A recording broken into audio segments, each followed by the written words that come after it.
నాకేసే ఉందిగా నేను 5 కంప్లైంట్లు ఇచ్చా, ఒక్కటి రిజిస్టర్ చేయలే.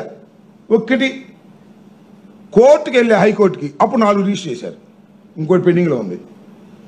ఇంకా 2 కంప్లైంట్స్ ఇచ్చా, ఇంతవరకు రిజిస్టర్ చేయలే. ఊరికే అసత్యాలు చెబితే ఎలాగో హోంమంత్రి గారు అసలు ఏం జరుగుతుందో తెలుసా? పోలీస్ స్టేషన్లో బుస్ ఆయనకేం తెలియదు. నారా లోకేష్ రెడ్డి చెబుతాడు, ఆమె డైరెక్షన్లో పనిచేస్తున్నారు, ఆయన డైరెక్షన్లో పనిచేస్తారు అందరూ. హోమ్ మినిస్టర్ గారికి ఏం లేదు, మైక్ ముందు పెట్టి మాట్లాడుతూ ఉంటుంది అంతే. ఆమెకి ఏమీ తెలియదు, ఏ కంప్లైంట్ని రిజిస్టర్ చేయటం లేదు. ఉదాహరణకి నేను ఇచ్చినటువంటి 5 కంప్లైంట్స్లో ఏది రిజిస్టర్ చేయకపోతే నేను హైకోర్టును ఆశ్రయిస్తే హైకోర్టులో బెంచ్కి వచ్చే ముందు 4 కేసులు రిజిస్టర్ చేశారు, 1 కేసు రిజిస్టర్ చేయలేదు. అది కూడా కోర్టులో వాదనలకి ఉంది, రేపు 30వ తారీఖున ఉంది.